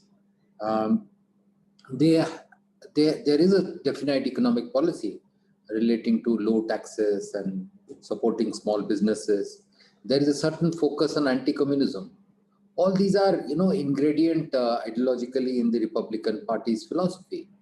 What the emergence of Trump shows is the ability of a leader to use certain other narratives and technologies to take over this space and give it a new color. Now, whether Trump will be back in 2024 or it is a hit and run accident is one issue. If Trump does not come, it is possible someone else comes. You don't know what happens if Kamala Harris is proposed, given a presidential nomination. Will it polarize further? But these kind of tendencies of polarization is more a product not of usual forces that we have been discussing in political science, but largely that of new technologies which is emerging. As I said, that the one-to-many communication technology has been replaced by many-to-many communication technology, where a lot of people are talking, a lot of people are offering views. In the past, an author or a professor will write, others will read. Today, everyone can write. Everyone is an author, everyone is a photographer, everyone is a singer. Go to YouTube, you see how many people are singing on YouTube. So technology is changing equations in society, between individuals, within organizations, the way in which individuals interact with each other. So we cannot really say that this is an exception, an accident, because American isolationism has been in existence from 1920. America keeps switching on and off between isolationism and America first from 1920s. You have Dr. Sarangi, actually I was saying that don't look at Trump as an isolation, an aberration. This is a continuation of the deep state that is there in the United States. So we should see Trumpism, not Trump. So why Trumpism? That's what I said. Trump may come and go, but Trumpism will stay. So the question now is, why Trumpism? So is it that remember that there is, for every person who voted for the Democratic Party or Joe Biden, there is one voter voting for Donald Trump. He's not voting for Trump as a person. He's voting for Trump as an idea. So why this idea has taken such a kind of a force? So that we need to explain, and we cannot dismiss them as that's the question. The argument I was making is that how is that entire mainstream media got it wrong from 1989 till almost recent times, because mainstream political science consists of a lot of people who are very well-meaning, both on the side of the left and the right, and no one really predicted what was happening to the shining city on a hill. So our ability as a subject, as a political science, as a discipline would be to understand issues so that we are able to predict for the future, and also guide society in more enlightened conversation. I remember Charles Merriam writing that in 1890s when civics started, from which political science emerged. What was the argument Charles Merriam was advancing? Charles Merriam said that a time will come when science and civilization technology will lead to the tremendous growth in society, civilizational expansion, but politics will become the domain of the jungle governors. Is Charles Merriam's words, jungle governors. So he said that, look, we have to make people aware of how this government machinery works, how the system works. So he introduced what is called citizenship training. And this citizenship training then became civics in certain countries. Like, for example, UK. What you see in Boris Johnson or in Brexit is not the same Britain that of Thatcher. Between Thatcher and Boris Johnson, there is a huge problem. Yes, they are all neocons. They are conservatives. Thatcher had a distinctly economic philosophy, which possibly Johnson inherits. But Johnson was a journalist, and from while he was a journalist in Brussels, he started writing a certain story. And if you look at some of the writing that he was making at that point, what was it? They sound comical.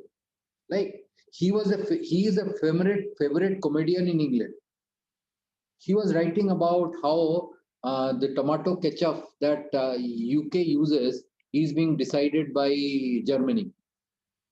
At that point of time, these small little stories or conspiracies that he was planting in the minds of UK society was not taken seriously by political science. It was never taken seriously. We thought that it's something joke he is making. But these are not jokes. Today, what UK has decided by voting for Brexit is huge. It's a revolt against the London establishment. The rural voters have voted against it, knowing the difficulties relating to Northern Ireland that they have, the Irish border issue, which is unsettled, knowing very well that it is an economic disaster as far as City of London is concerned, the economic capital of the world. If you are talking about capitalist interest, they should have protected the capitalist interest that is the City of London. But they have sacrificed City of London. They have sacrificed the bourgeois interest, and they have sacrificed the values for which they stood hitherto. And this is not Friedman, this is not Hayek. There's something else that is emerging. So these new political changes which have emerged, new leaders coming up, new kind of instincts which are developing in the society also have to be understood by us and explained to the people so that we have better conceptual tools in conceptual tools going forward. Yeah. Thank you. Professor Patnaik. Yeah, thank you. Manas, you want to say something? Yes, sir. Yes, sir. Thank you very much. It's a very interesting, thought-provoking session addressed by Dr. Sudhanshu Sarangi. I think we are three common students of Vijay Bhaidar, and I'm very fortunate that we all interacted and participated in this session. I hope this my conversation with the key speaker will be interactive and very mutual. Sir, I'm representing here as a student of Department of Political Science, Hyderabad University.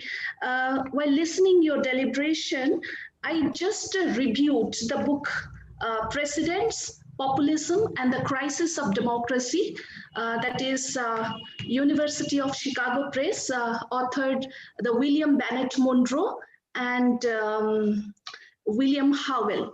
So on the and I'm just mixing all the their I mean to say comments and your comments, and I put some questions, some comments, and some of my observation. Sir, the Republican campaign and Trump created confusion not only in the minds of America, but also India and across the world, that election process was not fair and our American great again passed away, so on. So whether the Fox channel with Trump or our Republican Republic TV and Times Now TV with the present government, it's just like that. So what I feel in America, news media is liberal, although supported by globalization in the USA, but their ideological position against racism, highlighting black protest, immigration violence, etc. But what happened in India, news media, that's very much ideological underpinned, spreading right political perspective that I think rarely happen in USA when we are talking about CNN channel and others. But the problem lies into the fact that in India, they're banned, they criticize, they arrested, they supported free and impartial press like that. So this is, don't you think that there is a crisis in it? I think you addressed it, but looking at these situations, what's your comments, sir? I am comparing United States perspective with India perspective. So I want to, I expect some comments from that point of view. And another, what Hollow and Mo's observation that the United States is facing a historic crisis that fundamentally threatens their democratic system of government. What Suri sir said, I think Donald Trump as the most is not the most visible threat to their system of self-government. His presidency, I think, his presidency is really a symptom of long-rearing forces, including globalization, immigration, which have created economic disruption and cultural anxieties for millions of Americans, not only millions of Americans, but also Indian, Chinese, and Latin Americans. So the real, I think, to save the democracy of the world, I think what we will require major changes that to go beyond this election. I think the real challenge is to enact problems and institutional reforms that can provide us with a genuinely effective government, one that is capable of dealing with the problems of modernity and diffusing the populist threat. The reformers can rest. So the fact, no matter which party holds the presidency, these are not normal times. The problem is how to address or unaddress the populist turmoil and the potential for continued democratic backsliding. This is one point. Another is discontent.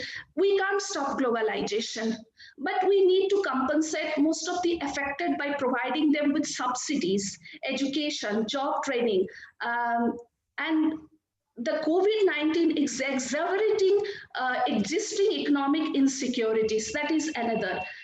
And last one, my point, look at making the department, in order to maintain a balance and curb the presidential power. Same thing will happen in India.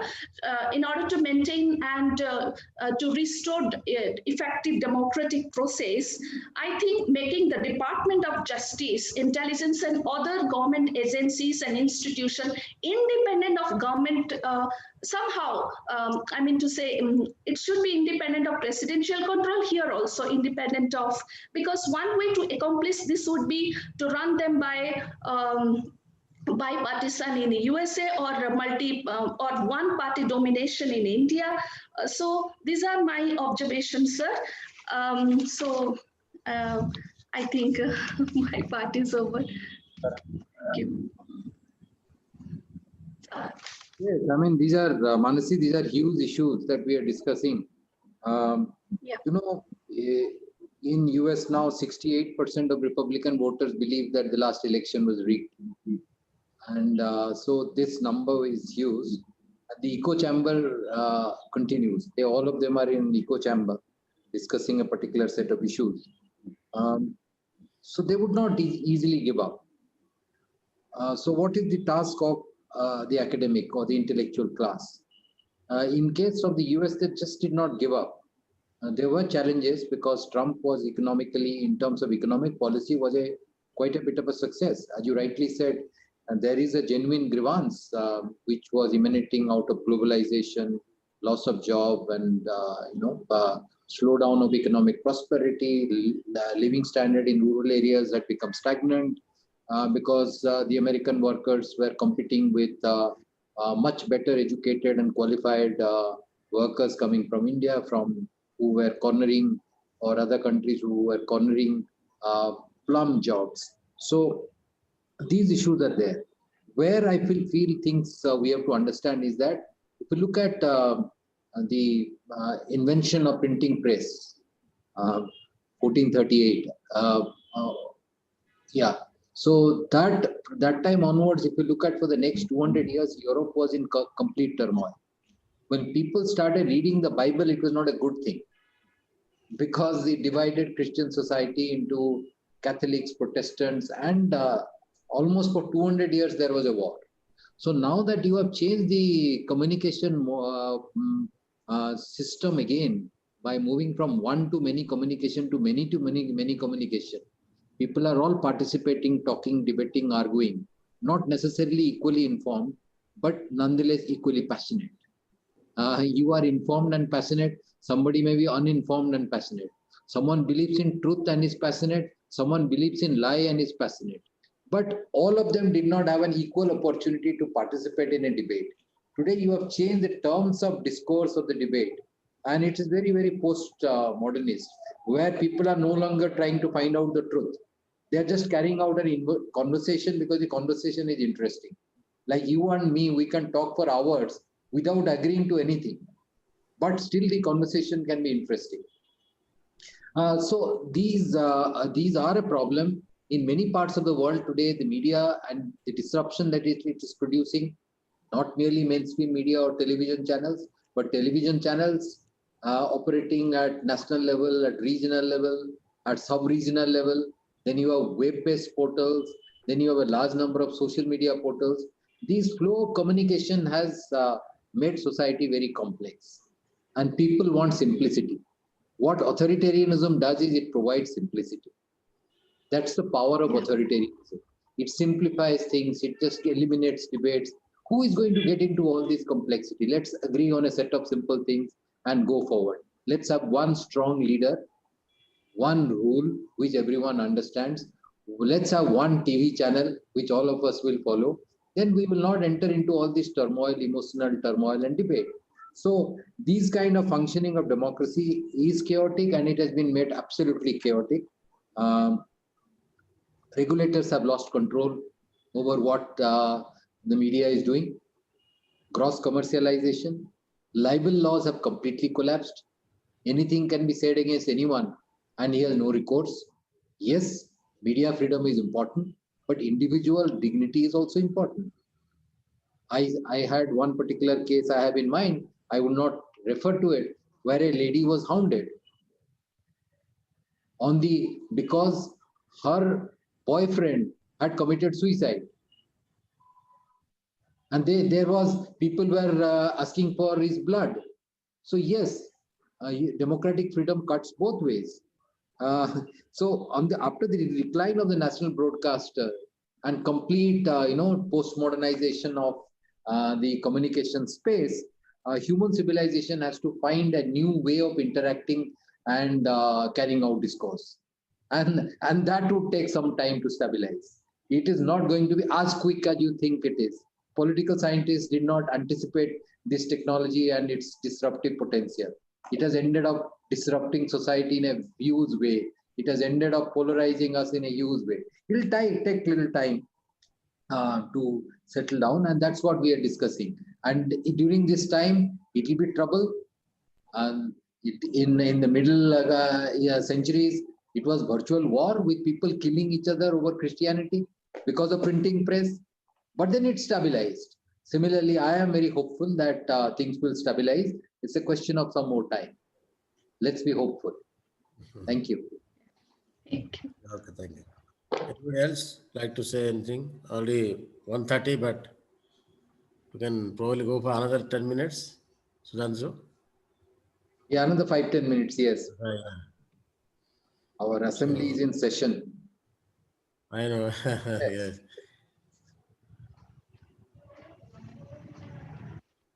Deepa, you want to say something? Yes, sir. Okay. Sir, go on. I tried to resist the temptation of saying things. I was learning, in fact. Sudhanshu, Professor Suri, Manasi, all have made points which are very instructive and focus on the different dimensions of liberal democracy today. I would surely agree with Professor Suri that we have to raise some questions about the liberal versus illiberal. I do understand that it's a kind of from liberal to illiberal can be a very simple transition.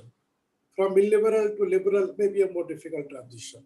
But from liberal to illiberal is a very simple kind of transition, and whether we should look at them as very tightly conceptualized categories as complete opposites, or there is something common in between them. These are questions which require a lot of reflections and understanding. And I agree with all that Sudhanshu has said in his analysis of the crisis in liberal democracy.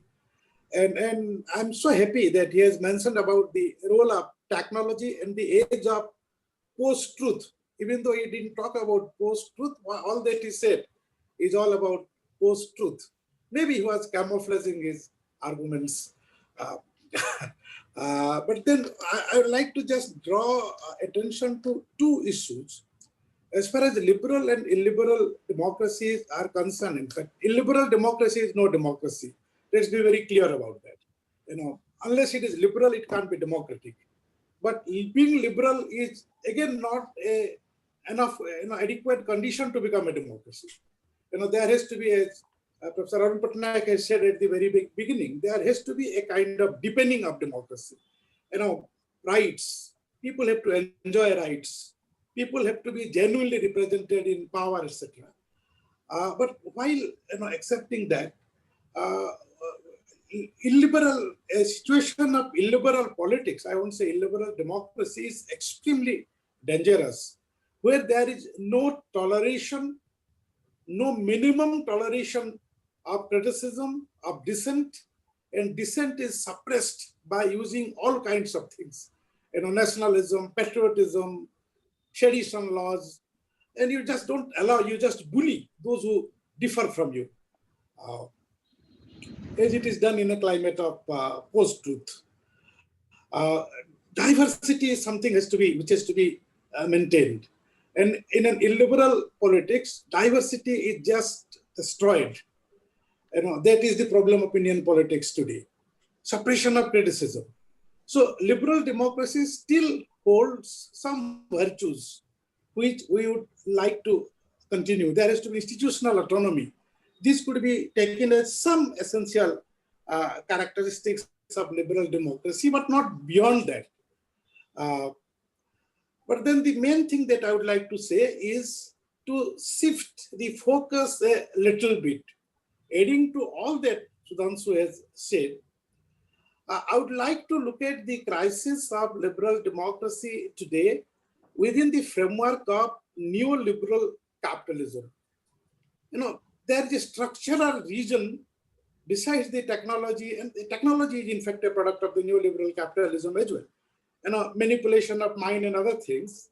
It's the requirements of a neoliberal capitalist society which erodes the liberal and democratic character of these political systems, where there is an accentuation of greed. There is a continuous expansion in control over natural resources, markets. The market has a free play. There is a decline in tax revenues. The state's capacity to take up welfare measures declines significantly. And there is a growing attack on working class rights. The capitalist mode of production is getting restructured in such a way that now it depends on a large informal labor class. And then there is depression of wage, extension of working hours, withdrawal of working class rights. Just now we have the labor codes in India. We speak a lot about that. There is a continuous kind of attack on that. And this neoliberal capitalist system is such that in order to exercise greater control over resources and markets, it takes away common people's rights to resources. The state becomes an active agent in transferring the common people's rights over resources to the corporates. And this leads to new and accentuated forms of inequalities, which creates resistance and struggles against the system. And that pushes the state to a situation where it has got to be repressive in order to be able to protect the interest of the capitalists. Now, the structural dimension has to be taken into consideration along with all that, Sudhanshu has said. And here, the identity politics becomes very crucial. Identity politics becomes a strategy for the capitalist class to survive. It uses this identity politics. And in a country like India, there is a merger between neoliberal capitalist system and identity politics. And we are in an extremely dangerous kind of illiberal and undemocratic situation. So my only contention is that let's look at the structural dimensions of the crisis along with all that has been said. Thank you very much. Amnachi. Very happy to hear from Mr. Vaidar. Well, liberal and illiberal are not two terms, but it's actually we are talking about a continuum. Right. In that continuum, a country can get 100, let's say some Scandinavian democracy, and you can have a country like Syria which gets 0, which people have no freedom. You can have a freedom index also, 0 to 100. I, in fact, wrote an article. Of course, I wrote these 8 essays. I was to write 12 essays on democracy in one of the newspapers. I completed 8, 4 still to go because I am not able to get time. One of them was on Putin and his concept of managed democracy. And if you read that, you would find that what I am trying to say is this illiberal democracy or managed democracy is not democracy at all. They are not democracies. They are only using a word. When Viktor Orban used the word illiberal democracy, he was not talking about democracy. Nothing of what Orban does is democratic. But he was using the word liberal as well as democracy. But he was actually, what he has ended up doing is to subvert a democratic system completely. Now, as regards neoliberal capitalism, this is a very interesting issue now. There was a time when the left was opposing globalization. Today, left across the world is supporting globalization and the right is opposing globalization. One of the basic arguments that Trump was making that he is opposed to globalization. He is America first, whereas the left-based political parties around the world now want greater market access as well as greater freedom in flow of services and people across the border. So, are we in favor of globalization or are we in favor of more free exchange of goods and services and human beings? Is a new debate that has come up. And interestingly, Trump came to power representing the white working class. And he took care of the white working class. He said that you are the group of people who have lost out in this globalization process. So I will take care of you. And in fact, he kept talking against the special interests, the lobbyists in Washington. And look at his drug pricing. He managed to slice the drugs going against the drug companies. So he took an anti-capitalist stand against all the big companies and in favor of the working class. So these kind of use of rhetoric by various of these disruptionist forces is one thing that they are trying to get a base, they are trying to get voted to power. What we have to see is that in the end result, these are more of Bolshevik type of attempt to subvert what exists. And then if in the process they could have replaced the current system with something better, then many would be for them. But what they ended up doing is they replaced them with more of regressive things.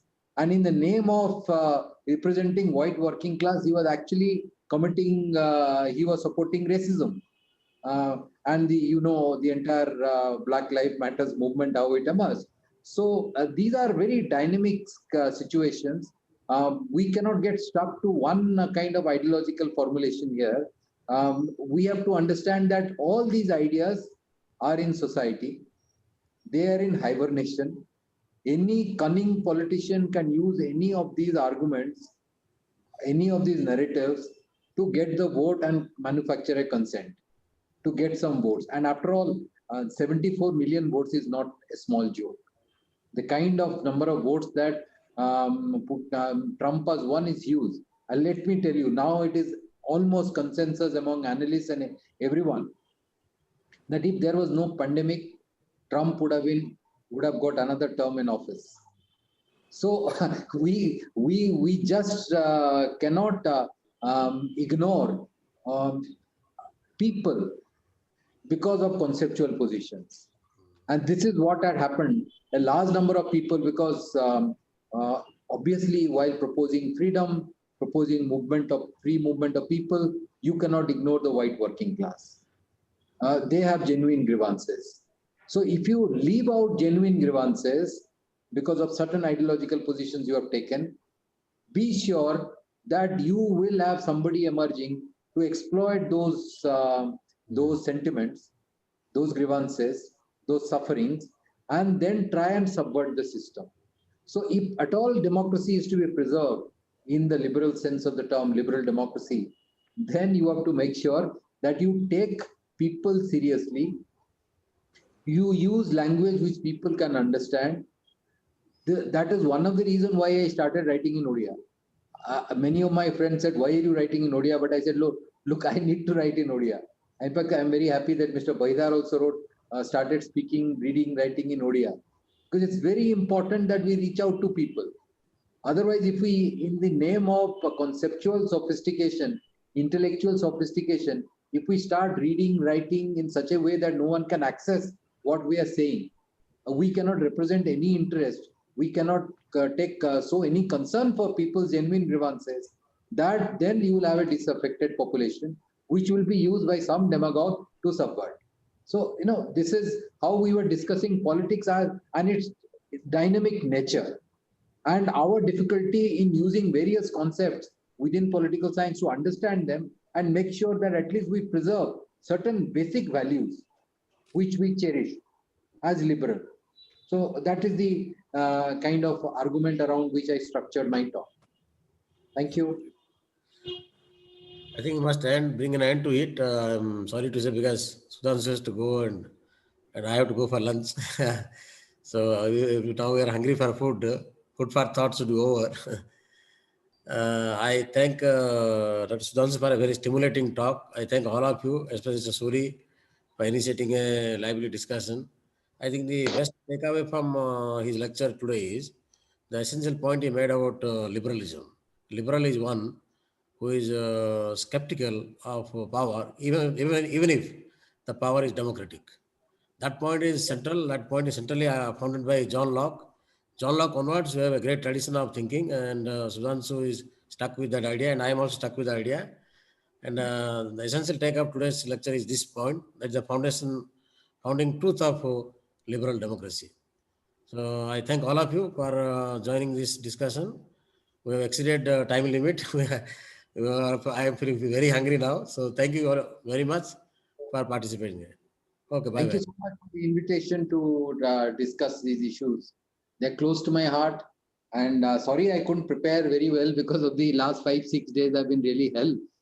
But I hope I did not waste your time and try to. No, it's very stimulating. In fact, the way you are combining crime with intellectual dialogue is very unusual. I have not seen such an officer who is doing both. Thank you so much. Thank you so much. Thank you. Bye bye. Okay, Arun, bye. बंद करा